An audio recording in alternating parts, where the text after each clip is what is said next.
Pour démarrer cette émission, nous sommes avec Chantal Attia.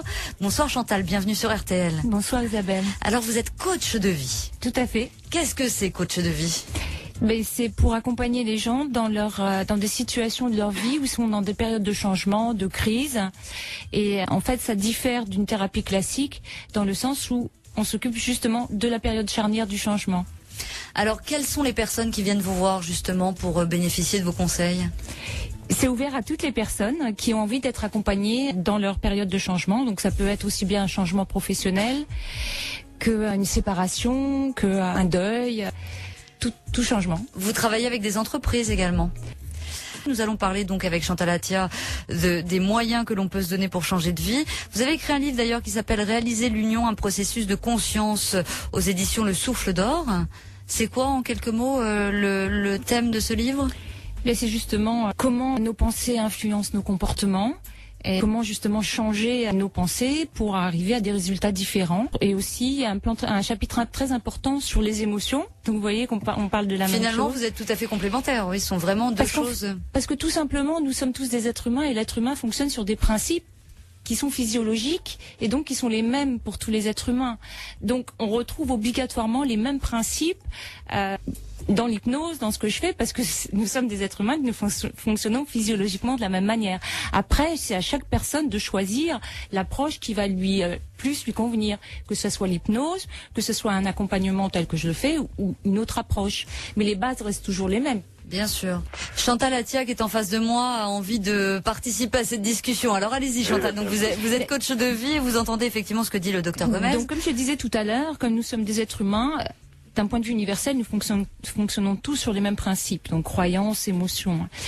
Tout à l'heure, vous me disiez quelle était ma spécificité. En fait, moi, je travaille sur les freins au changement, c'est-à-dire les personnes qui mettent tout en œuvre pour arriver à un résultat et avec toute leur bonne volonté, qui n'y arrivent pas parce qu'effectivement, ils ont en eux, inconsciemment, un frein qui les empêche d'obtenir le résultat. C'est un travail qui est tout en subtilité, parce que là, on est, comme disait le docteur Gomez, lui, il travaille sur un changement de rituel. Moi, je travaille pas sur des changements de rituel, et quand on parle d'hypnose, on parle aussi d'auto-hypnose. Donc moi, je suis plutôt axée sur l'auto-hypnose, c'est-à-dire l'autoprogrammation qu'on se fait tout seul. Encore une fois, libre à chacun d'aller vers les approches qui lui conviennent le mieux. Bien sûr. Et je travaille surtout sur, justement, ce qui échappe à notre conscience et qui nous empêche d'avancer. J'ai en tête la consultation d'une femme qui est venue me voir, donc qui avait 50 ans, et qui me dit « j'arrive pas à construire dans ma vie ». Il fallait donc trouver la raison. Et en écoutant son chemin, finalement, je me suis rendu compte, donc dans le cours de sa consultation, c'est que tout simplement, à chaque fois qu'elle changeait de métier, elle repartait à zéro. Donc elle pouvait pas construire, puisque elle faisait table rase de tout son acquis. Et elle pouvait envoyer son CV, parce qu'elle avait travaillé dans une entreprise pendant 16 ans, ce qui quand même donne une certaine compétence.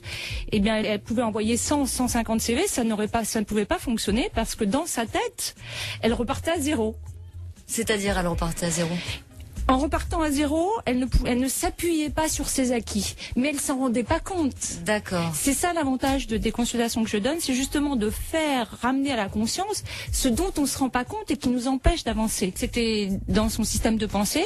Donc conclusion, elle n'arrivait pas à valoriser ce qu'elle avait fait, elle n'arrivait pas à voir les atouts de ce qu'elle avait fait, puisque de toutes les manières, dans sa tête, elle faisait table rase du passé.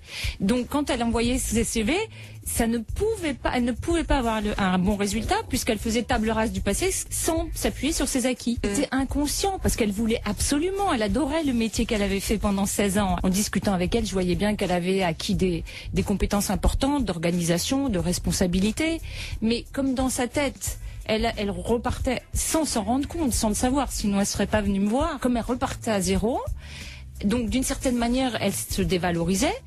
Et quoi qu'elle crée à partir de cet état d'esprit, ça ne pouvait pas fonctionner. Voilà, je pense que j'ai dit la formule la plus importante. Quoi que nous créions à partir d'un état d'esprit négatif, ça ne peut pas fonctionner. Quel que soit le domaine.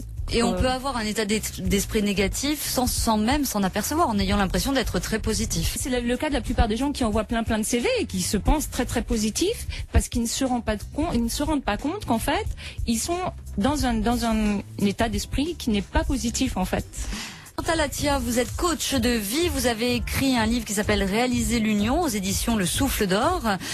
Votre travail, c'est donc d'aider les gens à trouver la ressource nécessaire chez eux pour réussir là où ils sont en échec en quelque sorte, ou les aider à opérer des changements. Alors, vous étiez pendant le disque en train de nous expliquer tout un tas de choses très intéressantes, notamment que souvent une seule séance suffit, une séance d'1 heure. Oui. Et je sais que ça peut être surprenant, mais c'est la réalité. Il y a beaucoup de gens qui prennent une consultation avec moi et qui se demandent comment c'est possible. Et oui, pour changer fondamentalement sa façon de voir les choses. Par exemple, vous nous parliez de cette personne qui envoyait des CV partout et rien n'aboutissait parce qu'elle avait une position négative. Comment en 1 heure est-ce qu'on arrive à changer ça? C'est à la fois les compétences, les connaissances que j'ai acquises, et puis ce qui fait que c'est le métier que je fais, c'est-à-dire le talent pour ça. Et sinon, si j'avais un talent pour être peintre, je serais peintre. Mais comme j'ai le talent pour ça, c'est ce que je fais. C'est combien une consultation? C'est 120 €. La consultation, elle dure 1h30. Mais comme je disais, il n'y a pas besoin de venir me voir tous les 15 jours, ni toutes les semaines. Et en fait, une consultation peut permettre d'avancer durant plusieurs mois. J'ai des gens qui prennent une consultation, 2 consultations. J'ai une personne qui est venue me voir 2 ans après parce qu'elle avait un blocage dans sa vie, qu'elle savait comment je faisais. En une consultation, c'était résolu. Elle a pu repartir sur ses rails. C'est quoi les clés justement en général qu'on peut adapter vraiment au plus grand nombre pour réussir dans un domaine ou dans un autre? Alors, je dirais pas les clés, je dirais les principes fondamentaux. Le premier, c'est vraiment qu'est-ce qu'on veut. C'est répondre de manière précise à la question qu'est-ce que je veux, sans aucune censure et en laissant vraiment monter ce qu'on veut vraiment. Pourquoi c'est important? Parce que souvent on a des faux désirs, c'est-à-dire les désirs de notre entourage, des désirs de la société. Donc l'idée, c'est vraiment de définir avant tout qu'est-ce qu'on veut. Et c'est la première question que je pose aux gens qui viennent me voir en consultation. C'est pour ça que je passe pas du temps dans le passé. Vraiment, l'idée, c'est les gens sont à Paris, ils veulent aller à Nice. Ça m'indiffère complètement de savoir s'ils sont passés par Moscou, Bruxelles, s'ils ont fait 3 fois le tour du monde pour arriver à Paris. Aujourd'hui, ils sont à Paris, ils veulent aller à Nice. Et moi, l'intention, c'est de les aider à aller à Nice. Alors, si des événements du passé remontent spontanément et naturellement dans le cours de la consultation, parce que c'est ça qui empêche d'avancer, alors ils sont traités. Mais c'est franchement pas le but de savoir qu'est-ce qui s'est passé avant qu'ils arrivent à Paris. Et ce soir, donc, nous sommes également avec Chantal Atia. Alors, Chantal Atia, un dernier mot, peut-être un mot de la fin pour voir la vie du bon côté. Aimez-vous. Ah ben voilà. Ça vous attendiez pas à celle-là. Ah non. Aimez-vous, apprenez à vous aimer. Levez-vous le matin en vous disant qu'est-ce qui me ferait plaisir aujourd'hui et faites-le. Aimez-vous et c'est la grande clé pour s'accomplir et se réaliser dans sa vie.